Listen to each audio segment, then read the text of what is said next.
connection with Professor Sharma as an assistant undergrad.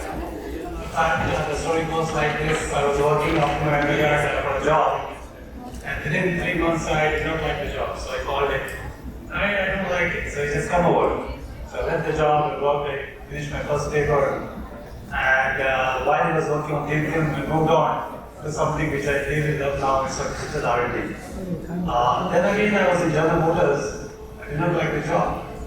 I know it's not creative. I want to do something more. He said, okay, just come over, give a talk. I gave a talk, and I received the letter without facing an interview. That's why I'm here for the last 20 years now. Thank you very much for being with us. Professor Sharma is not here, but he knows my feelings. So I'm going to take exactly 9 minutes to talk about digital R&D, prospects and challenges. So what we are looking at with the changing environment is new challenges every day now. Okay, we have seen that in COVID-19. COVID-19 was an eye-opener, which essentially means that the environment, the R&D, the nation must be geared to come up with a new kind of growing innovations and to come up with new materials, new ideas. You really need an engine. We need at the industrial scale, which requires you to think very hard at the molecular level, coming with the new ideas. I call it intelligent engine. And that's something which we can see that, particularly the classic example would be like robotics. If you feel it in IBM manufacturing facility, you'll see clearly that how they beautifully make the cars. But in order to get into this philosophy, you have to understand really expected. And people have been trying it. You look at the labs. The labs in the 1970s was something like based on purely human intuition. They were trying to build it. Now, what I'm saying that to make a complete engine, you really have to get into the human intuition, create a library of those, and then you build intelligent tools which does the experiment and create in a very automated fashion of feedback. Now, people have tried, right? As I was saying, if you look at 1970, there was an autonomous control system, very small scale, batch scale like experiments. You can see this kind of thing much more easier. What we have over this last 3 decades, going from a small to a little bit intelligent, and now in this year, last year, we have now AI, robotic-based manufacturing molecules. This is just a start. So it's indicative of what is to come in the next couple of years.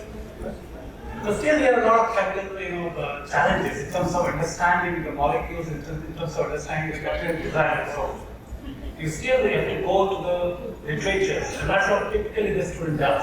They research the literatures, they understand the chemistry, and then try to connect this to this different types of properties, different types of impact, and that is what it requires you to do a lot of experiments. So the challenge is that if you look into the combinations, it's really large. It's over 10 to 60 or beyond. It's impossible to really capture within very short time. Okay, and if you want to do that large experiment, if it is a drug, if it is a pharma, it can lead to $1 billion, the cost of that. And or during this COVID period, you will realize the importance of things because you are running out of short time. And in that 1.5 years, a lot of new digital tools came up, and which showed that if you enable R&D in digital platform, you really can create a lot of impact. So what I see as a digital R&D kind of world requires 3 pillars. One is you create a digital tools. It could be a person within the framework of what you really want to desire. And then you need a computing freedom, which means basically the high performance computing, quantum computing, and so forth. And third is your data analytics, which essentially is your AI, machine learning, and so forth. And this needs to be integrated well. And going forward, you will see a lot of visualization as a part of helping it to speeding up this process. What we do in my lab, in my group, is basically looking into the molecular scales to connect to the experiment. And this is the whole length and time scale we try to connect and connect it in a fashion which basically is seamless. And that makes your process easier to design, to discover, and so forth. We call it multi-scale approach. Now, even if it is the case, if you think about materials research and discovery, there's a large sample which you have to worry about. Let's look at, for example, the metal organic framework, one of the porous material which has come to light because of very high capacity to store methane. And over this last 1 decade, there's an enormous number of this metal organic framework were discovered for variety of different applications. And same is happening with everything material. There's tons of different materials that have been discovered for different applications. So it seems like it's a seemingly infinite material property space. It's difficult to navigate, and you really need a data-driven approach. And that is why it's not only the data mining, but it's also about the question of can you design this material based on your requirement. I will take 2 examples to showcase how it's creating impact. One is, of course, in the chemical industry is a separation. Distillation costs around half of the energy in this industry. It's a $1 billion industry. We can save a little bit of 1%. It costs, to save a tremendous amount of land for the nation. Now, this is the base of distillation, which means energy. We are heating it up, we have the cold energy and so forth. You can replace it by a separation through membrane. And if you look at the membrane, there are tons of possibilities. Okay? And if you come to the material genomes, which is like it has something like 1 million such materials which exist. And if you want to find out, if you want to do experiment or you want to do simulation, there is enormous time scale we're talking about. Now, what you can use basically something we call it active learning based techniques, wherein only 5% of the data set you have to do simulation. That means if you have, let's say, 1 million, you really have to do only 500 or something odd simulations or experiment to come to the real material. So this is an example of a material which we found digitally, which can be among the rest of the current market if you can synthesize for the separation of propane and propane. Another example is the catalyst. If you want to design catalyst today, it becomes very, very, very extensive and expensive exercise. An example is the secondary material.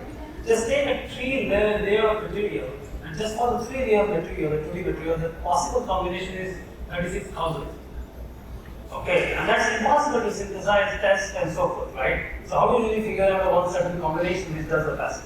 And that is where the machine learning with the active data design can work out. This is what we have done, and what we looked into one particular case that you really can fine-tune what kind of combination is required, what kind of layer is good for a certain application, what kind of metal dopant is suitable for certain application, and so forth. And in terms of exercise, and this is an example of HER, and we've taken one example to convert CO2 to useful chemicals. Okay, and there we have used zirconium with the help of a chemist. We converted it to this set of chemicals which appears to be useful for PPCl. But there are tons of challenges. One of the biggest challenges in India is that we are not there when we compare to developed nations. Okay, in terms of computing power, in terms of the tools and techniques, we are short of skill set. Okay, which is HPC and AI knowledge. Not only the user, the developers, the computing power. We don't have a big in India supercomputing facility. Okay, these are all assembled and so forth. So we need to really build. We cannot rely on the outside nation. And the most important thing which I feel personally is scientific software and tools. The whole nation uses tools which are built outside. Okay, be it open source, be it commercial. And this is what the startup company which I have for the last 6 years we are trying to build in. And this is the platform which we are trying to make sure that it is useful for one-to-many model scaling across industry. We have created through food and across many different industry. Already deployed, and we have shown that we can reduce tons of time in a way, also save money. Some of the case studies, because of short time, I cannot go through that. But this is a classic example that you can build tools which can help. You can digitize very aspect of it. FMCG, one of the examples we have built digital tools for hair, skin, and various which we have done. Some there is proprietary. I cannot disclose because of the agreements we have. But that's what I feel that you really can bring digital R&D as a part of your ecosystem, and this really can change the world because we can cut down the cost of the experiment, toxicity, many aspects of it. Thank you very much for listening to me.